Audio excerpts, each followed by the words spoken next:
اعوذ بالله من الشیطان الرجیم بسم الله الرحمن الرحیم. ګرانو محترمو خویندورونو السلام علیکم ورحمت الله وبرکاتو. امید دی چې ټول زمونږ څومره خواږه اوریدونکي دي د صحت او د عافیت په جامه باندې به پټ وي. حمد و ثنا د هغه ذات دپاره چې زمونږ خالق او مالک دی او زمونږ د زړونو په پټو رازونو خبردار دی. او بیا درود شریف په جناب محمد رسول الله صلی الله علیه وسلم باندې چې آخري نبی دی، د نه پس به بل نبی نه راځي. دا زموږ د مسلمانانو عقیده ده. او بیا دعا ده چې الله رب العزت دی زمونږ او ستاسو سره د ټولو مسلمانانو هر قسم حاجتونه چې کوم دي، شرعي هوایج چې کوم دي، شرعي حاجتونه چې کوم دي، دا دی الله پوره کړي. مشکلات د زمونږ د ټولو مسلمانانو الله آسان کی، تکلیفونه پریشانیان دي الله رب العزت په خوشحالۍ بدلی کی. دوستانو نن چې دی ډېر ناشنا عمل دی او دا داسې عمل دی چې اکثر تاسو به حیران شئ. بعضې کسان به زما دا خبره باندې پوه شي یا نه، ځکه چې زموږ پاکستان کې یو شی دی چې سرکار حکومت چې کوم دی هغه پرایز بانډ چې ورته وایي، خلک وایي د فلان کې بانډ ختلی دی که نه. اکثر چې څوک ډېر زیات एकदम مالدار شي نو وایي د ده بانډ را ختلی دی. نو حکومت دغه بانډونه را ایستلي دي او د خلکو سره دي، سره د دې چې په هغې د بعضو علماو اختلاف هم شته دی چې څوک وایي چې دا جایز دي، څوک وایي چې نه دي جایز. خو د هر چا خپل شرعي نقطه نظر دی. نو چا سره چې اوریجنل بانډونه وي د هغې دپاره بعضې جواري کېږي به دې کې چې بهر بانډ نه وي خو نمبر یې خرڅېږي.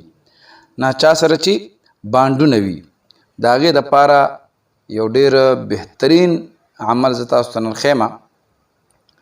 که چېرته چا سره په کور کې بانډونه وي او هغه غواړي چې زما بانډ وخیږي، نمبر مې اولنی نمبر مې ولګي، نو د بانډ ختلو نه مخکې د بانډ میاشت په میاشت چې کوم نمبر راخیږي د هغې نه مخکې دا وظیفه وکړي، انشاءالله العزیز الله رب العزت به دې اولنی انعام راخیږي. علاوه د دې نه که د چا بانډ نم وي نو دا دومره بهترینه او دومره برکت والا او عظمت والا وظیفه ده چې دا دولت به الله ستا په خپو کې واچي.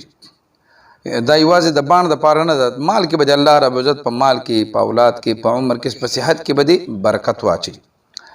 دا چې داسې ناشنا عمل دی چې ما داسې یو کس نه اورېدلی دي چې هغه د عمل کړی نو د هغه 2 کروړه بانډ راختلی و. 200 لکه 2 کروړه دا خلک په ډېر محنت هم نشي ګټلی. نو اصل کې د عمل چې کوم دی دا لږ اوږد دی. بعضې کسان به دې پسې ګرځي چې موږ ته دې فایده هم ډېره میلاو شو، موږ د وظیفه هم کمزوري وکړو.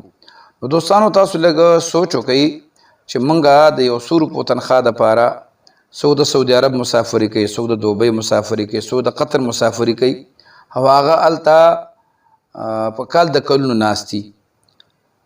لکه دغه ځای ډېرې سختې مزدوریانې دي، یو طرف نه مسافري شي، بل طرف نه لکه پردی وطن شي، بل طرف نه هغه ځای ګرمي شي او د خپل بچو نه د کور نه لرېوالی شي، خو بیا هم هغه کروڑ روپۍ نشي ګټلی. او دلته چې کله موږ د وظیفې دپاره راشو نو اکثر موږ ته خلک وټسپ وکړي، وی مولانا صاحب اسانه وظیفه راته وښایئ.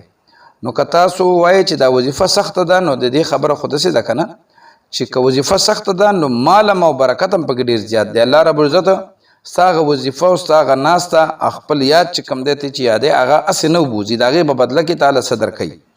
نو دا ما داسې واقعه اورېدلې ده چې دا یو کس کړی و، د هغې دپاره د هغې 2 کروړه دي او که 3 کروړه دي کې زه غلطۍ کوم چې د هغه دا عمل کړی نو هغه ته د هغه دا اولنی نمبر راختلی. نو که چا سره بانډ وي هغې دپاره وکړي، او که بانډ نه وي د هغې دپاره څوک وایي چې زمونږ غریبي ختمه شي، زمونږ مشکلات ختم شي، موږ الله خپل کور راکړي، د بچو ودونه مې الله وکړي، دا بده ورځ مې ختمه شي، نور څه مشکلات وي، عدالتونه کې کیسونه وي، کاروبار نه چلیږي، د هغه دپاره دا ډېر یو بهترین عمل دی.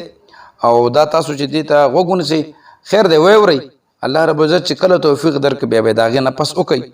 بس د اجازت دپاره یو مختصر شرط دی، شرط دا دی چې زموږ چینل به سبسکرایب کوئ، ویډیو به سیکنډ په سیکنډ ګورئ، د سر نه واله تر آخره پورې به ګورئ، او دا ویډیو به لایک کوئ او په کمنټس کې خپل نوم یا د ماشاءالله سبحان الله الله اکبر په شان بهترین الفاظ ولیکئ. څوک چې لیکل نشي کولی بس هغه چې ټوله ویډیو وکتله هغې ته زموږ اجازت میلاو شو. کمنټس جواب که چاته میلاو هم نه شو نو هم اجازت دی ځکه چې بعضې وخت کې وزګار یو بعضې وخت کې نه وزګار. نو عمل طرف ته راځو. دا یو ډېر بهترین عمل دی. دې ته غوږ ونیسئ. که څوک وایي چې په ما باندې د خوشحالو باران دی په ما باندې وشي، د دولت سمندر او سیلاب دی په ما راشي، زما دا تنگ دستی دی ختم شي، د الله رب العزت دو نمونه چې یا فتاحو یا علیمو دا به روزانه 1000 پیرې وي، 1000 مرتبه. دا به یا فتاحو یا علیمو دا به 1000 ځل وي. او د هغې نه پس به څه چل کوي، د هر مونځ نه پس به د هر مونځ نه پس 41 ځل به آیت الکرسی وي، 140 ځل. صحیح ده، مشکل دی خو ناممکنه نه دی. یو شی مشکل وي خو ناممکنه نه وي. مشکل دا ټایم پې لګېږي، خو دې ته هم ګوره چې الله رب العزت د دې په بدله کې بیا تعالی څه درکوي نو هغه د کال د کلونو د محنت نه زیات وي. یا فتاحو یا علیمو دا 1000 ځل او د هر مونځ نه پس 140 ځل آیت الکرسی. او دا به انشاءالله العزیز دا چې کوم دی دا به وایي او دا به څو ورځې وایي، 140 ورځې، یو چله. ته پوه شوې، یو چله به وایي نو دا به انشاءالله العزیز دا چې تاسو الله رب العزت به داسې ښایسته بندوبست وکړي که چا څه بانډ نه وي نو الله رب العزت به د هغه د رزق داسې بندوبست وکړي چې تاسو ته به بیا دا بانډونه او د انعامونه او د مفتې پیسې د بعضې خلکو خیال کې دا وي چې یاره ما داسې په یو ځل چېرته پیسې موندلې وې او داسې راته بیګ میلاو شوی وې، د دې په بدله کې به تعالی الله رب العزت د هغه بانډ او هغه انعام او هغه موندلو پیسو نه به الله رب العزت داسې یو سبب جوړ کړي چې دا به تا ته کم ښکاري. نو زما دعا ده چې الله رب العزت دې ستاسو چې څومره زمونږ او ستاسو څومره شرعي حوایج دي الله هغه دې پوره کړي. او دا یو خبر واورئ، دا عمل یو ځل دې وکړو او څه فایده ونه شو نو په دویم ځل یې هم کولی شي. الله رب العزت دې د ټول نه مخکې موږ له توفیق راکړي، ځکه چې د الله رب العزت د عبادات د اعمال چې کېږي دا ټول په توفیق کېږي. توفیق نه وي نو بیا نه کېږي. نو ما ته هم پکې دعا کوئ او الله رب العزت دې زما څومره چې اورېدونکي دي دې ټولو ته مکه مدینه وښودلی کړي. الله رب العزت دې د حج او د عمرې ثواب وکړي. الله دې ښاد او آباد ساتي تاسو ټول سره زما څومره مسلمانان چې دي ټول دې الله ښاد او آباد ساتي.